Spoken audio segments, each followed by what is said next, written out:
সব কাজ তো আমি করতে পারি না, কিছু কাজের জন্য তো গালাগালিও খাই। ব্যক্তিগতভাবে কাগজ পড়েও আমার কষ্ট হয়, কিন্তু তার মানে আমি আমার কাজ ছেড়ে দেবো? আমাকে একটা লোক বাজে করেছে বলে আমি 10টা লোকের যে ভালো কাজ করি সেটাকে বন্ধ করে দেবো? সেটা তো হয় না। যেটা অন্যায় হয়েছে অন্যায় হয়েছে, কেউ এটাকে ডিফার করছে না, কিন্তু তার মানে এই না যে আমি আরো 4 জনকে তার শাস্তি দেবো। যারা নিরীহ, যারা পেশেন্ট, তারা তো অন্যায় করেনি, তারা কেন শাস্তি পাচ্ছে? তাদের কেন শাস্তি দিচ্ছেন?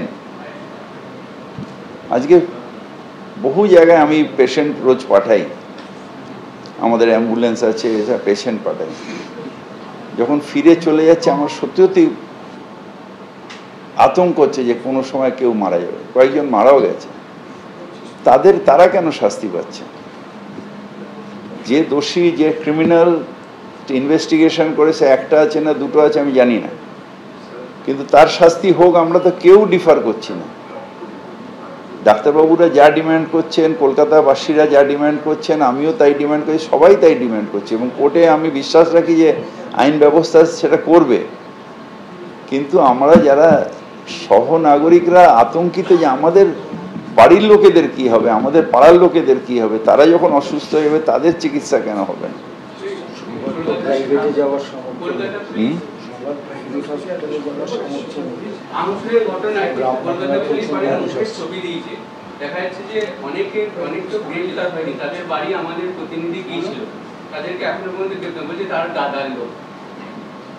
দেখো, এইগুলো যারা বলে তোমরা টিআরপির জন্য বলো, দাদার লোক দিদির লোক কেউ না। যে অন্যায় করেছে, মমতা ব্যানার্জি নিজে বারবার করবে যে অন্যায় করেছে তাকে ছাড়া হবে না। এখন তো কোর্ট সিবিআইকে দিয়ে দিয়েছে, ইনভেস্টিগেশন হোক না, ওই যারা যারা অন্যায় করেছে তারা অন্যায়, তাদের আইনের হাত অনেক লম্বা। আমি আজকে পাচ্ছি মানে কালকে পার পেয়ে যাব তা নয়, আইনের হাত অনেক লম্বা। আমরা কেউ মানে অন্যায় করে পার পাবো না, সেটা এটা হবে।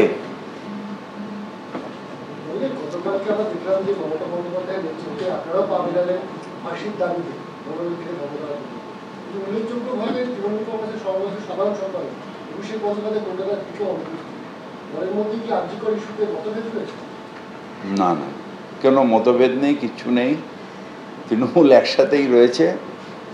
ওকে বোধহয় ডাক্তার ওই চোখের ব্যাপারে একটুখানি ইয়ে করতে বলেছে, আমার যতদূর জানে, আমি জানি না কেন আসেনি, কিন্তু আমার যতদূর মনে হয় সেদিন আমি 21শে জুলাই ওকে আমি বলেছিলাম যে তুই চোখটার ব্যাপারে খুব, চিকিৎসা যখন গেছিল ওকে কিন্তু ডাক্তার বারবার করে বলেছে যে তুমি নষ্ট করে দিচ্ছ চোখটা। আমার মনে হয় সেই জন্য মমতা ব্যানার্জির সাথে আমাদের সৃষ্টি তো মমতা ব্যানার্জি।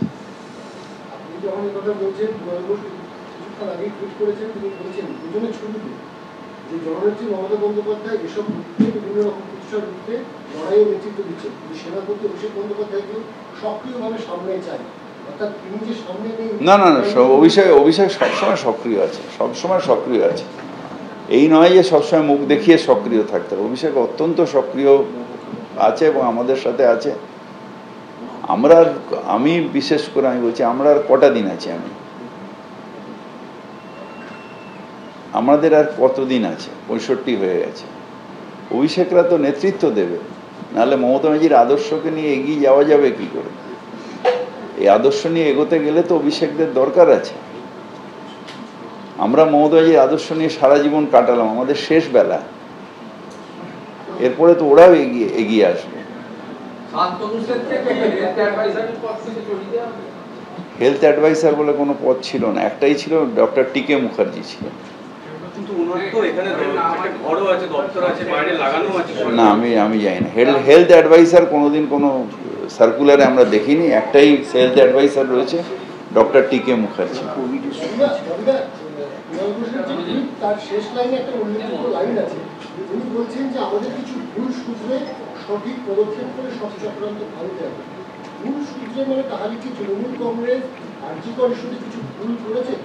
কুণাল ঘোষ কি আরজি করে ইস্যু লিখেছে?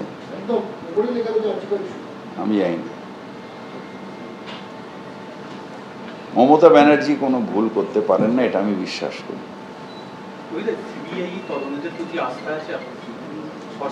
সিবিআই তো মঙ্গলবারের এই রবিবার পরে মমতা ব্যানার্জি বলেছিলেন আমি সিবিআই দিয়ে দেবো, কোর্ট আগে দিয়ে দিয়েছেন। ইনভেস্টিগেশন হোক না, দেখি তারপরে কথা বলবো। রবিবারের মধ্যে যদি চার্জশিট না দেয় তখন কথা বলবো।